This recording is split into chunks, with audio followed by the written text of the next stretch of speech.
ආයුබෝවන් දුවේ පුතේ මගේ channel එකට ඔබව සාදරයෙන් පිළිගන්නවා. අද දවසෙත් මම සාකච්ඡා කරන්න යන්නේ පුතේ විභාවිතාමාන පේපර් එක. ඒ කියන්නේ එක ප්‍රශ්න පත්‍රයේ ප්‍රශ්න 40න් එන්න පුළුවන් තවත් ගණන් ගැටලුවක් තමයි. ඒ තමා මොකද්ද? අපි දන්නවා මීට කලින් දවසකත් මම මේ වගේම ගානක් හැදුවා ගණක පෙරලීම. එදා දවසේ ගණක පෙරලීම අංක 1 කොටස කියලා අපි හැදුවා. අද දවසේ ගණක එකේ අනිත් ගාන තමයි හදන්නේ. මම ඔබට පුංචි ඉල්ලීමක් කරන්නම්. මේ ගාන ඔබට තේරුණා නම් තව යාළුවෙක්ව බලන්න ෂෙයා කරන්න. ඒ වගේම මගේ channel එක subscribe කරලා මට සහයෝගයක් ලබා දෙන්න. හරි. අපි බලමු එහෙනම්. එදා දවසේ ඔබට මතකද මේ වගේ ගානක් ආවෙයින් පස්සේ මෙතන 6 තිබ්බොත් මෙතන 6 තියෙනවා 6ට 6 කපන්න කිව්වනේ. හරි. 6ට 6 කැපුවා කියලා හිතන්නකෝ. දැන් ඊට පස්සේ 4 මෙතන තියෙන්නේ 1. මෙතන තියෙන්නේ 5 මෙතන තියෙන්නේ 3. එතකොට එදා මේ ගානේදී අපිට කරන්න බෑ. එතකොට මේ ගාන වෙනස්. මීට අවුරුදු 2කට කලින් ශිෂ්‍යත්ව විභාගයේ එක ප්‍රශ්න පත්‍රයේත් මේ වගේම ගානක් හැදුවා. මෙම ගාන හැදුවෙන් පස්සේ දරුවනේ මම මේ ගානටත් ඔයාලව ගෙනියන්නම්. බලමු අපි කොහොමද මේ ගාන හදන්නේ කියලා. දැන් අපෙන් අහන්නේ මොකද්ද?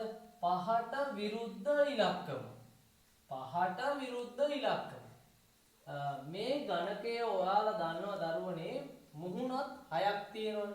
එහෙනම් දැන් මෙතන 4 5 6 තියෙනවා කියන්නේ එතනින් ඉස්සරහට ගත්තොත් 1 2 3 තියෙනවා. එහෙනම් 1 ඉඳලා 6 තෙක් තියෙන සංඛ්‍යා ඉලක්කම් ටික තමයි මේකට යොදලා තියෙන්නේ. එහෙනම් අපි බලමු පළවෙනි ගණකයේ පේන ටික අපි ලියා ගන්න. බලමු පළවෙනි ගණකයේ පේන්නේ කවුද? 4 5 6. ඔබට තේරෙනවනේ 4 5 6. ඒ තුන් දෙනාම යාළුවෝ කියලා හිතන්නකෝ. ඒ තුන් දෙනාම යාළුවෝ. එහෙනම් මේකට විරුද්ධ මේ පැත්තට අනිත් පැත්තේ අනිවාර්යයෙන්ම තියෙන්න ඕනේ කවුද? 1 ඉන්න පුළුවන්. මොකද දැන් 1 ඉඳලා 6 තෙක් සංඛ්‍යා නෙමේ ගණකයේ පැති වලට යෙදුවේ. එහෙනම් 1 තියෙනවා 2 තියෙන්න පුළුවන් 3 තියෙන්න පුළුවන්. නේද? එහෙනම් බලන්නකෝ මේ 5 ඉලක්කමේ යාළුවෝ කවුද?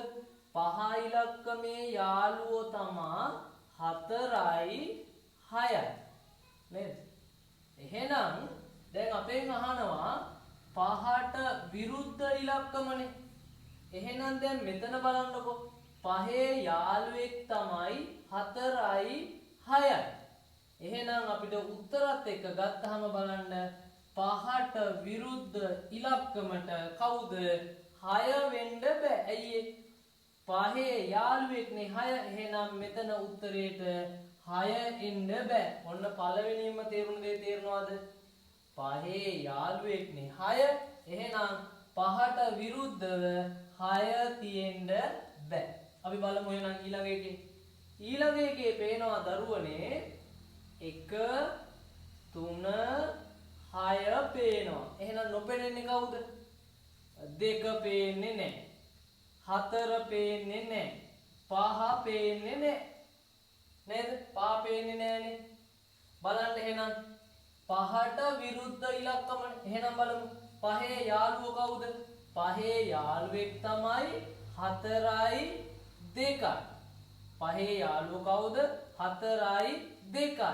එහෙනම් 5ට විරුද්ධ එන්න පුළුවන්ද 4? 5 යාළුවෙක්නේ 4 නේද? එහෙනම් මේ උත්තරේ එන්නත් බෑ. එහෙනම් පිළිතුර මොකද්ද? 5ට විරුද්ධ උත්තරේ 3. මම හිතන්නේ ඔබට ටිකක් තේරෙනවා. අපි බලමු ඊළඟ ගාන. 2ට විරුද්ධ ඉලක්කම. බලමු. 2ට විරුද්ධ ඉලක්කම මේ 2 තියෙනවා. 2 යාළුවා කවුද? 1. 2 යාළුවා කවුද? 3. එහෙනම් 2 යාළුවෙක් 2 යාළුවෝ කවුද? 3 යාළුවෙක් 1 යාළුවෙක්. එහෙනම් මේ 2ට විරුද්ධව 1 තියෙන්න පුළුවන්. බෑ. 2 යාළුවෙක්නේ 1. එහෙනම් මේ උත්තරේ ඉන්නත් බෑ. නේද? එහෙනම් 2 තව යාළුවෙක් නේද? 3. එහෙනම් දෙකට විරුද්ධව 3 එන්නත් බෑ. එහෙනම් මෙයා එන්නත් බෑ. මොකක්ද එන්නේ? එහෙනම් පිළිතුර මොකක්ද එන්නේ දරුවෝ? පිළිතුරට එන්නේ කීයද? 6.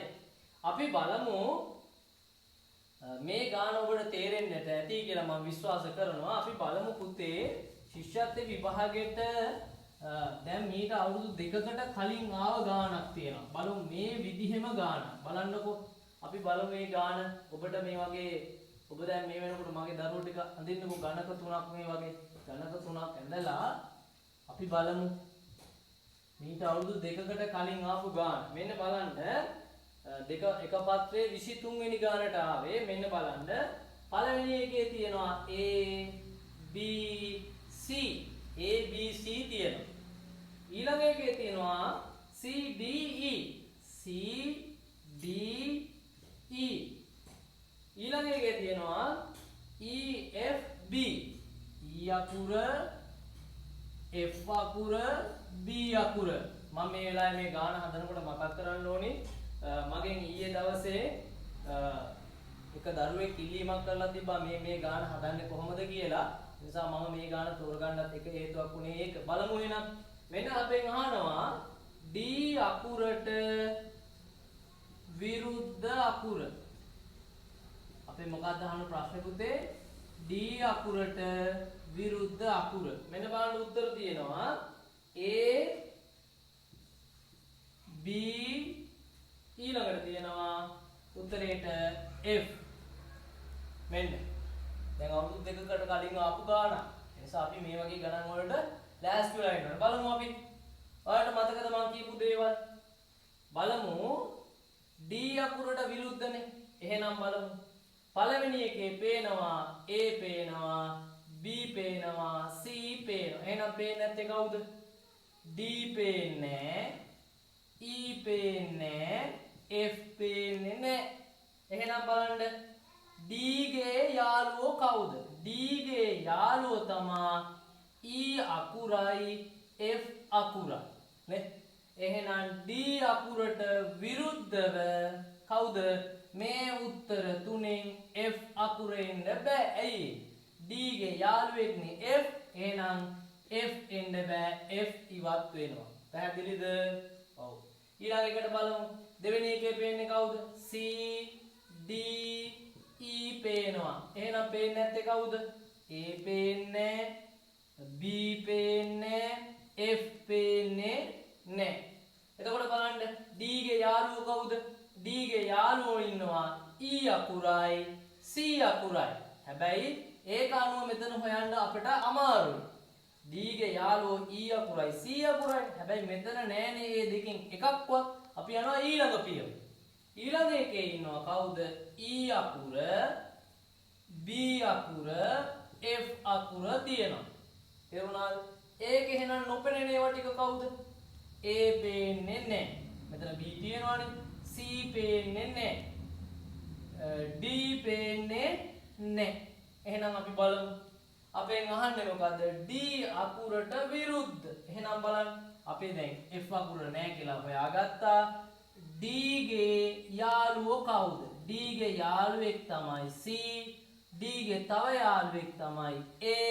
එහෙනම් දරුවනේ D අකුරට විරුද්ධව A අකුර තියෙන්න පුළුවන්ද? බෑ. එහෙනම් D අකුරට විරුද්ධ අකුර මොකද්ද? B අක්ෂරය. කොහොම? ටිකක් අපහසු ගානක්. මේ වගේ ගණන් ටිකක් අපහසුයි. ඒ නිසා කාලේ විනාඩි 10ක් විතර ගියා මේ ගාන හදන්න. ඒ නිසා මේ වගේ ගණන් වලට ඔබ ලැහැස්ති වෙන්න. මේ වගේ ගානක් ආවොත් විසඳ ගන්න කෙටිම ක්‍රමය මේක තමයි දරුවෝ. ඒ නිසා අපි ඉදිරියේදී මේ වගේ ගණන් වලින් ආයෙ නැවත හමු වෙමු. ඔබ හැම දිනාටම ජය වේවා. ආයුබෝවන්.